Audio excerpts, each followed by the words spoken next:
So I have a question for Candace. And so I've really enjoyed listening to your thoughts about the way that the Democratic Party is kind of taking advantage of Black America. And I was wondering, to what extent, I guess, the same is true for feminism. Because I've definitely noticed a lot of things in the feminist movement which I think are very similar, which I think are actively harmful toward women. But on the other hand, there are significant kind of differences between the two populations, right? It's not like you can inherit that. Everyone has a male parent and a female parent. And so I was wondering if you think that issues like that mean that the approach should be different, or whether that should affect that in any way. Sorry, if I think what issue should be different? Whether the way that we approach, or at least like the solutions to the ways that women are being... Right, so I hate modern feminism. I am the... As soon as I get done with the Black America, watch out, modern feminists, because I'm coming for you. It's gotten ridiculous, and it was something that I just spoke about with Mike.com. Feminism has been radicalized, okay? Make no mistake. This is not the feminism that appeared in the 19th century when women had actual issues and we weren't allowed to vote and we did not have equality in society. This is not what this is, okay? Feminism today is a means to demonize men. It has nothing to do with women, actually. It has everything to do with men, right? It is the practice that women are victims, and it is the practice that women can use their victimhood to take down men. Okay? The ideas that they perpetuate are absolutely ridiculous. And they get on a platform, oh, strong women, we don't need men, we don't need to get married. Look at the results and the numbers of what happens when you remove men away from their children and away from other women, okay? I spoke about this, again, with Mike.com. So we learned that when you remove a father from a home, you have 5% of people that grow up without a father in their home. They are 5 times more likely to end up impoverished in their life. They are 9 times more likely to drop out of high school, and they are 20 times more likely to end up in prison.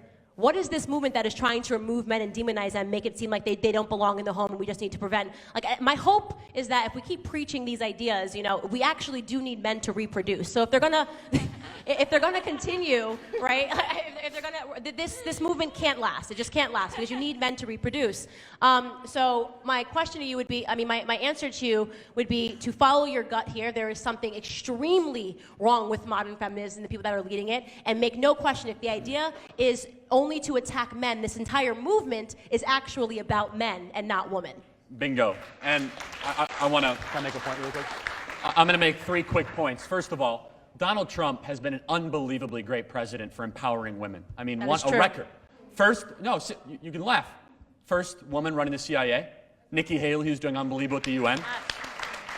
Sarah Huckabee Sanders, who is the first female press secretary in nearly a decade. Obama didn't have a female press secretary.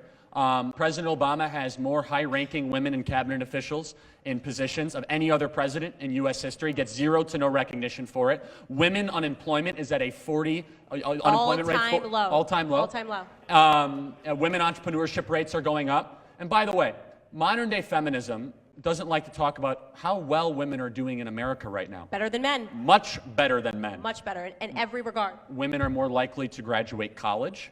Women are less likely to commit suicide. Less likely to go to prison.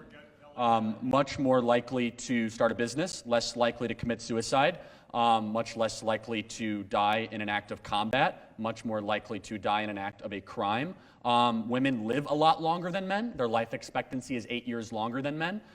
So there's a lot of things going in the right direction for women in America, all of which I have no trouble about. But when I look at the International Feminist Women's Society, I see no recognition of any of these amazing women leaders such as Nikki Haley and Sarah Huckabee Sanders and Gina Haspel. What are they, like, not a woman because they're a conservative?